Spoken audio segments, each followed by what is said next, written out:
Good morning, ladies and gentlemen. Good morning, men and women of goodwill. My name again still remains Onyebuchinwa Shiburobi, known as the Great Seer or the Sea of the Seer. So today, I will be bringing to you programs for you to analyze. Please, I will stop here. Just hit the like button and share. Very, very important. Hit the like button and share. I will stop here. Just watch the video, then analyze for yourself. Now, the whole issue about Nnamdi Kanu's matter bears a lot of question and defeats a lot of logic, because a lot of people, even now, Nnamdi Kanu himself had continued to say it, even rambunctiously in court, that they should show him the law with which he's being tried. Because by the time many people didn't understand, because all the people who were not privy to the charges and people who were not privy to the goings on in court were at a loss as to why would a man be charged for an offense that is not known to law in a criminal trial. Because a Nigerian statute book says that one cannot be tried for a law of an offense not codified and known to law. Yeah. And then under the principle of fair hearing, sections 35 and 36. Absolutely. And there is nothing like retrogressive action in law when it comes to criminal action. Yeah. We are not a military regime. What eventually happened in the Court of Justice Omoto could it have been avoided if the matter was handled differently? Well, I do not know why he debriefed those lawyers. I also do not know why he decided to defend himself. But what is those are now in the realm of history or in the realm of the past. What now bothers many Nigerians was what happened on November 20th, the day he was sentenced, and the day he was convicted and eventually sentenced. And the whole issue surrounding the trial, the whole issue surrounding the conviction and the sentencing, the attitude of the court itself, whether the court followed the law or whether the court followed personal opinion of the jurists, or whether the court, in some people's opinion, acted on a script to ensure that Nnamdi Kanu is taken off the streets, in a manner of speaking. Whether Nnamdi Kanu defended himself or not, what to many people is more critical and more important is the attitude of the judge and the justice of the matter. Don't forget that in criminal adjudication, one can only be convicted when there is preponderance of evidence, one, two, and when the prosecution is able to prove the case beyond all reasonable doubt. We are not saying all iota of doubt, but at least all reasonable doubt. And that justice must not only be done, but to be seen, manifestly be seen as having been done. The generality of the public of Nigeria and even the international community do not believe that the justice was done in Nnamdi Kanu's case. Don't forget that the issue of treason is a political decision by the state, because treason is an offense against the state. It has been brought to become an offense against humanity. And that is why there is an international convention against treason. And it was to be able to bring it to the level of, to align Nigeria's act with that of the rest of the world, following the UN convention, that brought to the repeal of Nigeria's 2011-2012 terrorism Prevention Act, and reenacted in 2022 with implementation in 2023 of Terrorism Prevention and Prohibition Act. Now, the whole issue about Nnamdi Kanu's matter bears a lot of question and defeats a lot of logic, because a lot of people, even now, Nnamdi Kanu himself had continued to say it, even rambunctiously in court, that they should show him the law with which he's being tried. Because by the time many people didn't understand, because all the people who were not privy to the charges and people who were not privy to the goings on in court were at a loss as to why would a man be charged for an offense that is not known to law in a criminal trial. Because a Nigerian statute book says that one cannot be tried for a law of an offense not codified and known to law. Yeah. And then under the principle of fair hearing, sections 35 and 36. Absolutely. And there is nothing like retrogressive action in law when it comes to criminal action. Yeah. We are not a military regime.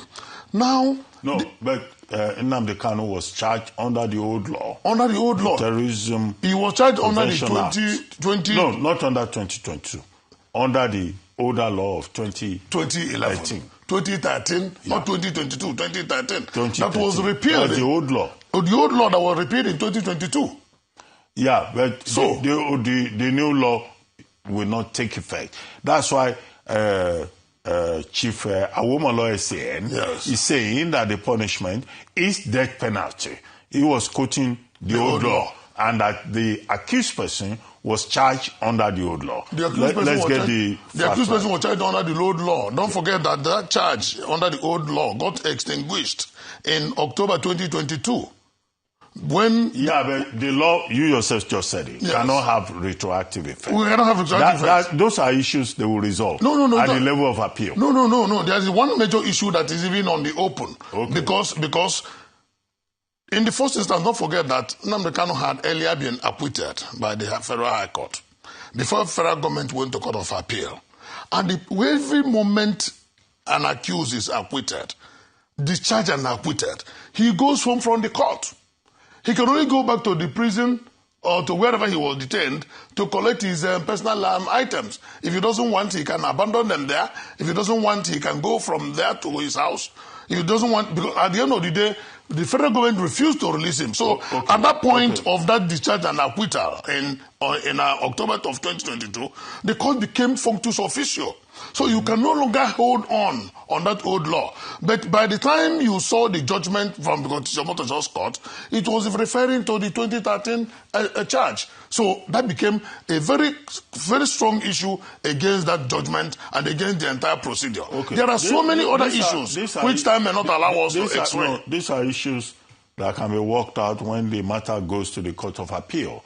Aloy Ejimako has already said they will go on appeal. Yes, and that by Monday, tomorrow, they are going to file. He has a whole 90 days. We think we to do so. However, so he can do that to at notice any time. that Justice Omoto even said, he was tampering justice with mercy. He was not applying the full teeth of the law. However, what do you think is the way forward? And don't you think that the matter was even complicated by the conduct of the accused person who discharged his own counsel? I mentioned the very senior lawyers who know the territory. Now, in this same case, what's his name now? Ozekome, SAN, was involved. Kanu Agabi, SAN. Paul Erokoro, SAN. Ikpeazu, SAN. These are people who know the law, the in and out of it, who could have provided a different kind of pathway and who could have handled the matter. But we had the accused person abusing the presiding judge, and you said, the presiding judge is a problem. What do you expect his lordship to have done in a situation whereby the accused person took over the proceedings of the court and questioned his integrity, questioned his... So what the judge did eventually in the 144-page judgment that I have seen is that he just applied the law. Simply. Dr. Albert, you may say so, the judge may claim so, but the judge committed what majority of the people describe as a travesty of justice, and I tell you why. Don't quote mob opinion. It's not a mob opinion because there are the facts are there. The judge jumped into the arena. The judge even usurped the office of the executive. How? I'll tell you why. It does not lie in the purview of the court to decide where a convict will be kept. The very moment you decide, you give it your judgment, you become functus officio. It is the duty of the executive to determine. Which means that the matter has ended. Yeah, the matter has ended. It's the duty of the for the judge to say. What functus officio for the judge to say he has to be kept in a certain form of confinement He's jumping into the arena. He's overreaching his office. Was it the judge that said he must be taken to Sokoto? The judge said so, and possibly for them to have taken him to Sokoto, they may be obeying again the order of the court, which of course is an illegal order because he has become functus officio. No, it is not I the didn't duty. see Sokoto prison. It is not the duty in that judgment. It is not the duty of. No, is it stated in the judgment? No, Dr. Abati, it's not the duty of the judge to say where he will be kept. No, is it in the Meanwhile, judgment? no, it's not in the judgment. Have you read it? No, but he said so in the judgment that he said it should be taken to Sokoto. He didn't say Sokoto. He said in a special confinement. He said so.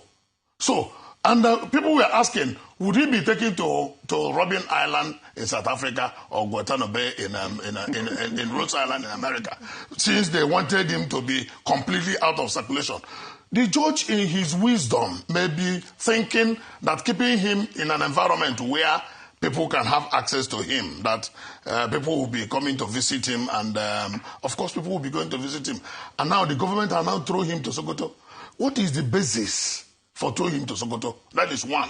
But leave that for the executive to answer. But you can query the judge for making such statement because it does not lie in his purview. Again, the injustice done against Nnamdi Kanu was that part of the ratio or part of? It was part of the angst you mentioned that he insulted the judge. No, I didn't say. No, he said that he insulted the judge in the open court, the presiding judge, and I now ask if anybody misconducts himself in the court, is it not contempt? No, but contempt in the face of the court. No, but that judgment. So it cannot come in any way close to issue of terrorism. If the judge felt he was insulted, whatever the judge may have said, obita. The same way immaterial. is good. The same way President Muhammadu Buhari now converted ordinary law of thought to a criminal offense. Nnamdi Kanu insulted Buhari. Yes, it's open. He called him all sorts of names. He has the reasons for calling him also names. We criticize such calling of names because he was our president. But we have a law that says, if I insult you, Dr. Abati, you take me to court. It's a civil offense. It can't be a crime that he insulted the president, and now the president now turned it to become terrorism. Another issue that very important, another issue that still keeps hanging on is, if you look at all the counts, the 7 counts, a lot of them will be talking about his broadcasts. Almost about 5 of the charges talk about his broadcasts. And that is why his lawyer said, how has Mayor Puffy, word of mouth, amount to terrorism? You know that when you are talking about criminal issues, you are talking about the actus reus and the mens rea, the reasons and the action. If the mind to commit, and then the act itself, committal of that act. Where is the committal of the act, and where is the mind to commit the act? What he did was he insulted the authorities because he possibly felt that he was not getting what he expected from the system. So these are all the issues that will come on appeal at the end of the day. Don't let us reopen the case. All these elementary things about criminal law, let's put them aside. Yes. The matter has already been determined now at this stage. What is the way forward? What do you recommend? No, but first, as counsel. No, it's very simple. Were you part of? No, I was not part of the legal team. So, what do you recommend? No, it's very simple. They will go on appeal. Yeah. And they have to go on appeal timeously because our law by says, Monday. Our law says he has 90 days to appeal. But the legal team is up to the task, and they said they are not going to waste any time. But another thing that is important is that now that the written judgment is out, they get certified copy of the judgment and they begin to prepare sift through it, bring out all the grounds of appeal, and then go ahead and file the appeal. And that's all. That is the only way forward. And the next way forward is to appeal to Ndi Igbo to take it easy, that this injustice cannot stand. So there's no need trying to get agitated. There's no need trying to resort to self-help. There's no need trying to injure ourselves or injure the people, all in the name of getting angry. Because the law, yes, is an ass, but the same law will be utilized to right the wrongs that have been done against Nnamdi Kanu. I say this advisedly and without any fear of equivocation, that the federal government of Nigeria, has not handled Nnamdi Kanu's matter in a judicial. So what do you advise with the justice. Nigerian government? The Nigerian government, if I am to advise the government, this time around, the buck now stops on the table of the CNC. The CNC has now, when he pardoned some criminals and Nigerians raised their voices, and people said, "Oh, why are you not pardoning Nnamdi Kanu?" The handlers of the federal government of the Mr. President said the matter is still in court. Today, the court has discharged the matter. Now the executive can now take over and apply the prerogative of mercy. It is completely at the discretion of Mr. President. And if I'm to advise him, I'll ask him to do so and calm frayed nerves so that we will begin to limit the challenges of insecurity we have in Nigeria. It is mounting all around the country. Let us not add to the problems. It's like pouring fuel into a raging fire. Very, very interesting part, if I may say. Is very, very interesting. Now, I want to say something before I add our other videos. Those negotiating for Biafra must first of all negotiate with the president of Nigeria. Because you know, one thing that is making all these very people not to free us is that the one who is president, they may be telling him this and that. Oh, what you are benefiting from Nigeria, they are about to stop it. Negotiate with the sitting president. And I will tell you what you will negotiate with the person. Oil is not the problem. Mineral resources is not the problem. You as a president, if you help in total disintegration and freeing us, for your entire life and your generation life, they have free access to oil. Yes, it's a sacrifice that we must do. You have free access to oil. Any mineral resources that you need, you have free access to it. And you have free access in Biafra to build anywhere that you like in Biafra, that you and your family will live. It is a sacrifice that we must do. We must apply our brain this time around. And you have tax-free. We must give them tax-free. There is no sitting president that you will table all these things to their table that wouldn't allow you. Because at the end of the day, it is greed that is doing them. But if you table all these things in their table, immediately they will change their mind. They will begin to say, oh, Biafra need freedom. We have come to our notice that we must free them.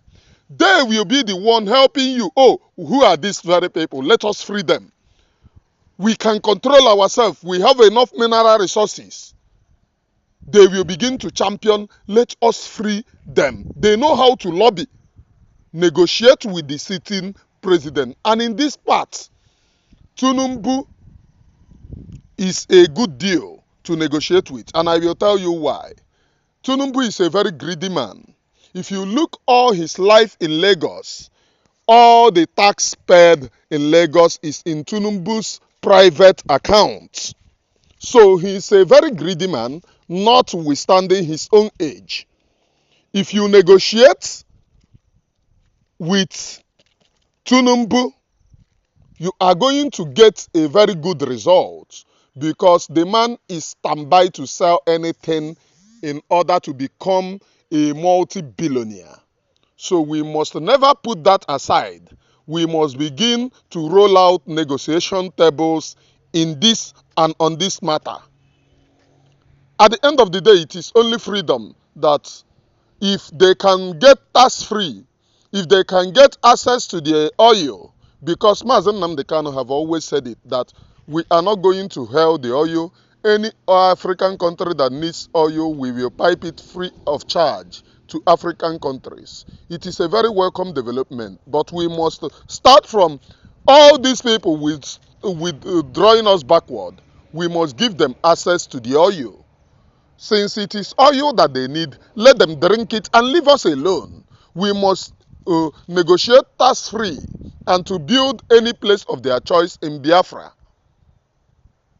Then you will see them working for us. You will see them saying, oh, Biafra is a gun. We must negotiate with them. Now watch other videos, and I may not be back after this, please. The question that I have for you is, the Nigerian Constitution prohibits the ownership of firearms. But somehow, these Fulani militants operating in the middle belt of region of the country, they're all armed. And we're not talking about ISIS. We're not talking about Boko Haram. Why hasn't there been some type of move or campaign by the Nigerian government to disarm these militants that are operating there, where we're seeing a lot of this killing that is coming from them? They have access to AK-47s and other small arms to slaughter Christians. Is this something that you've been talking to the Nigerian government about? Because I think it would actually have a serious impact, and it is something that I raised with the Nigerian government officials when we met with them. Thank you.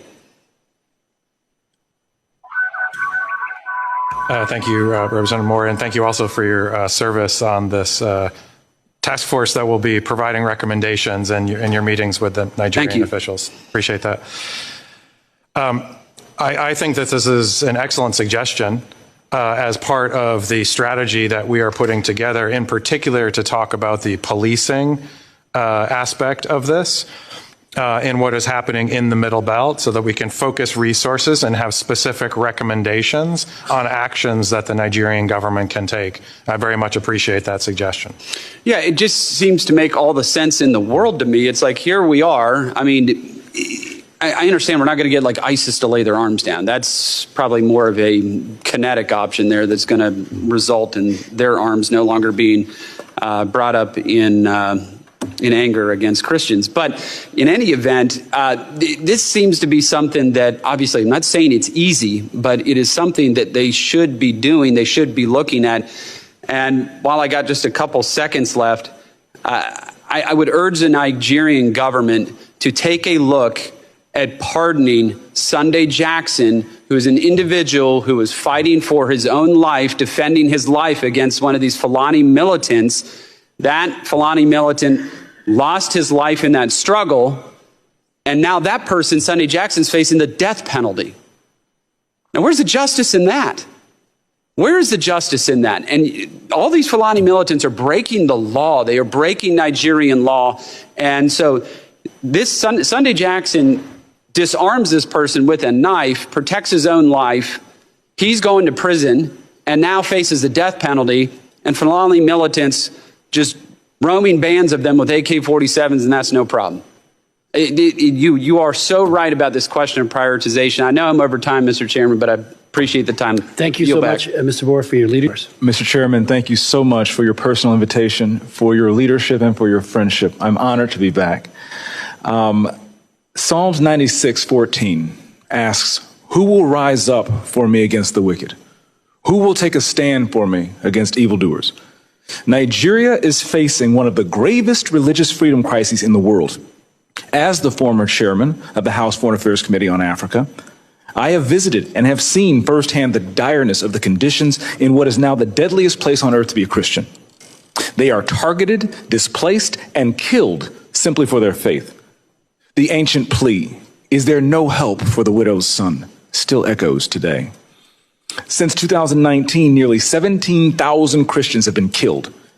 In the first 7 months of this year alone, hundreds more were murdered.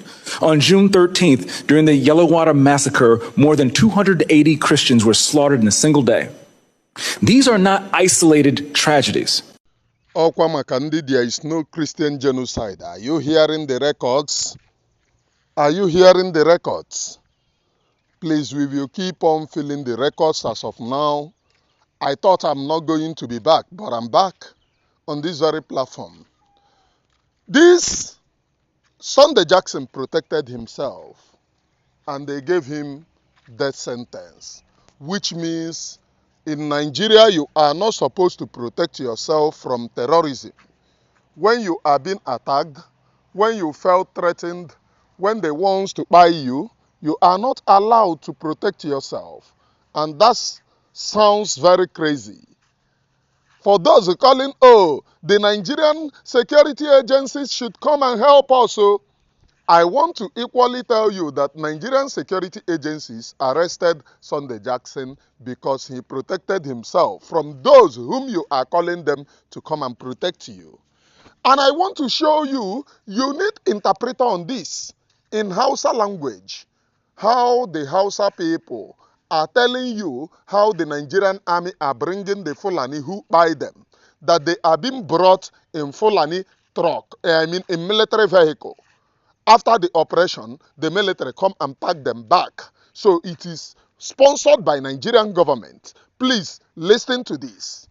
You need interpreter to explain it to you because they are speaking it in Hausa, that they are being brought in military, Nigerian military convoy, and they are being protected when they are buying people. When you revolt, Nigerian military will come and stop you. So it is free. They will buy people and then return to Nigerian military vehicle and they will be transported back.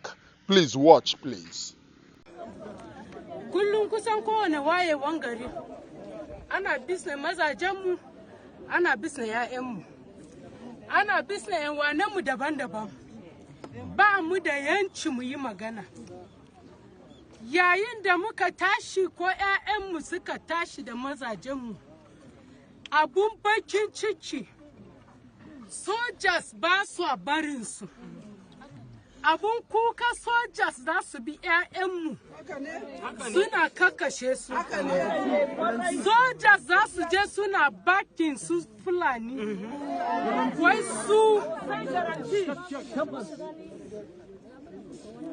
su minority. Abun yana ci mana tuwo a kwarya. Kullum za su sokane mu.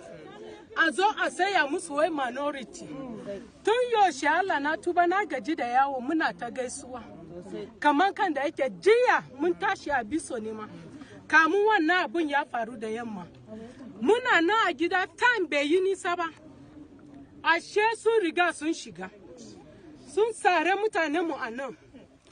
Akwai bayin Allah da Allah ya gandon su taimaka mana su zama alert a gare mu. Allah ya cire su sun fita bayan gari. Dat mutane biyu din dalilin su ne cicim tasira. Don dalilin su din ne don a yanka su ya zama da damuwa. Aka shooting nasu dalilin shooting mun gode ma youth namu. Ko da yake security ba su bar su sha ruwa. Suna da zuciyar da Allah ya riga ya ce rai ɗaya ne mutuwa ɗaya ne. Bege mu Allah sa mu mutu mu sami Yesu. Jiya wannan abun da ya faru, mata mun dan fitar da ƴaƴa kaɗan, mun zo mazanmu da ƴaƴanmu sun yi kokar su tare anguwa. Sojas ya yiwu kun ce sojas su zo, amma sojas ɗin they are fake. Ba mu yarda ba. Don me na faɗa haka?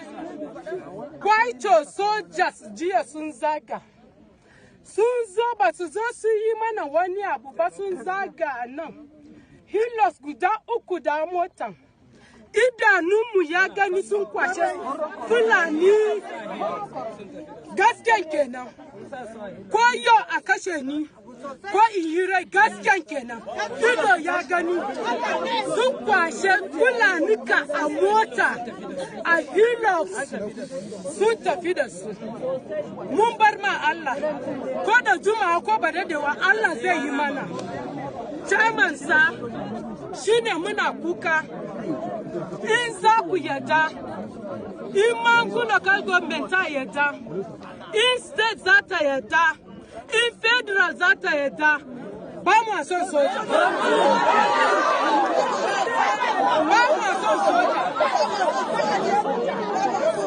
Wani kuna, sun zo a dazu, hello mata, a dazu, muna cikin makoki.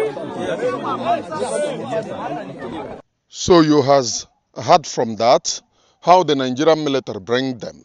Or you watch the Nigerian military analyzing and telling you the problem in Nigeria. Please listen and buy from here. Feel me?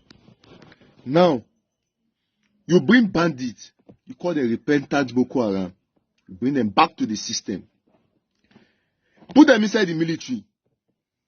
Put them inside the military and expect to get a good result.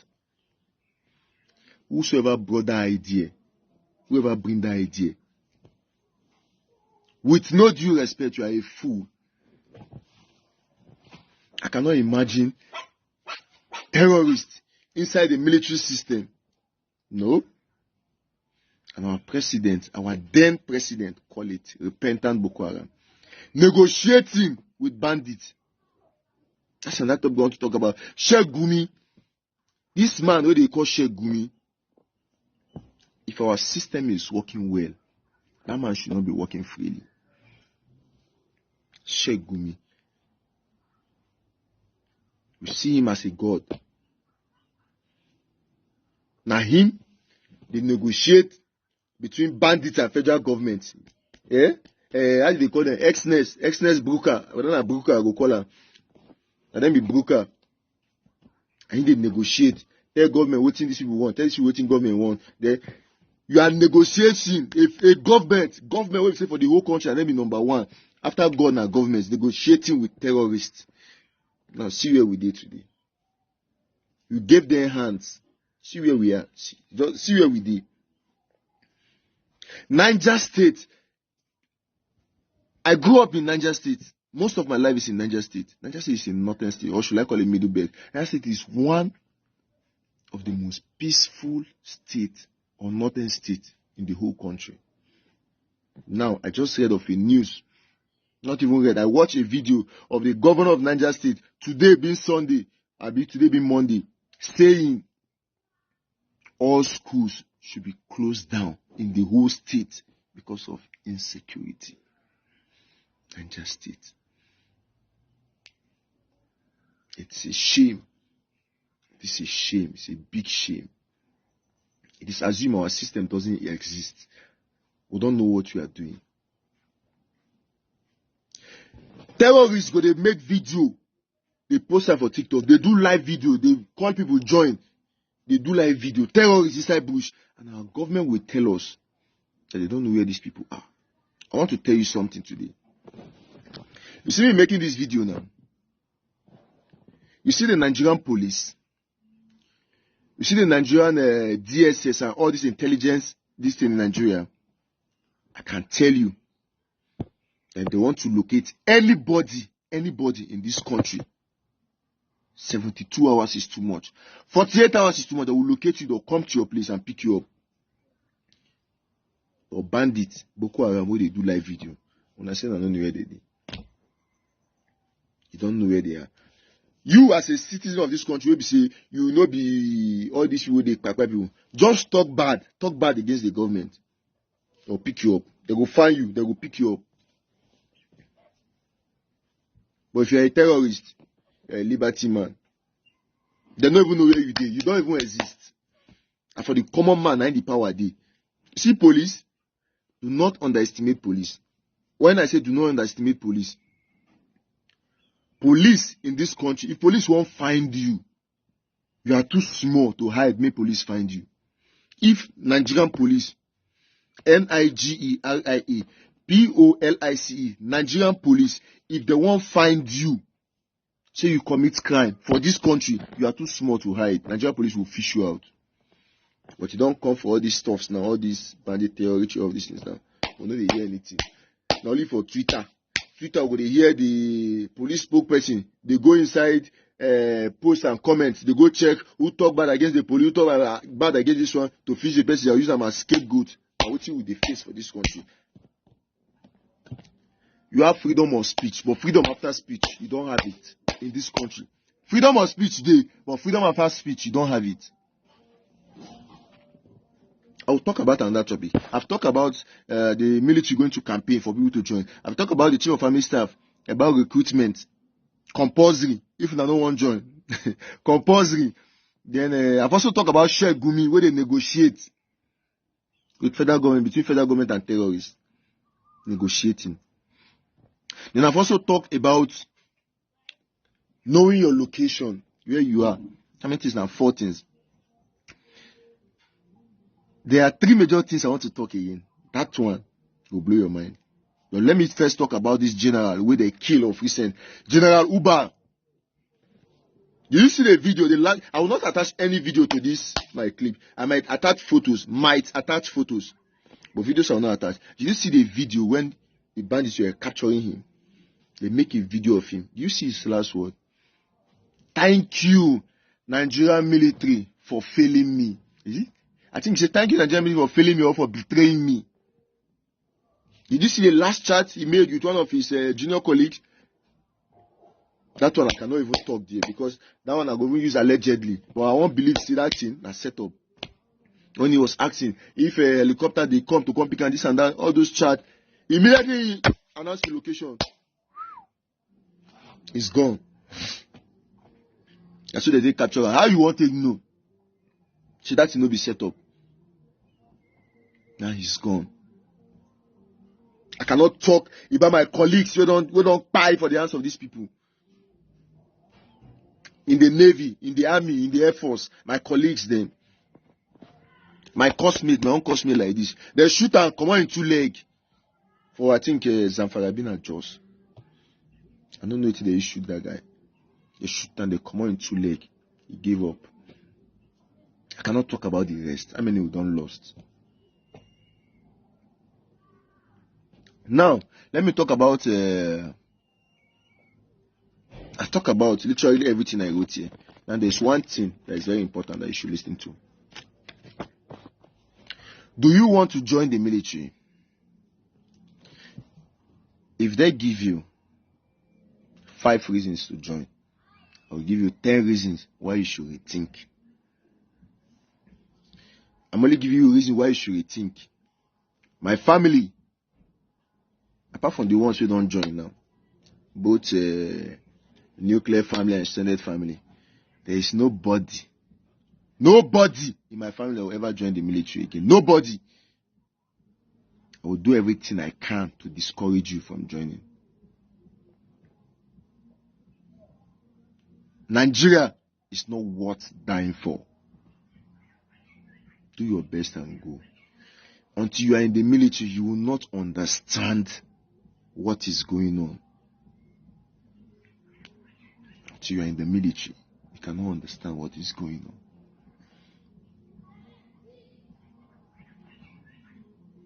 Do you know why? Because you only follow order. Order.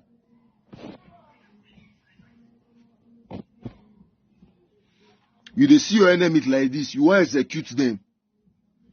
Call go just come. Do not, when you hear do not, what you won't do again? You are following order, my brother. Order. Should I talk about some people in my family are in the military and friends like that are in the military that are gone? Some yet to be identified. Should I talk about them?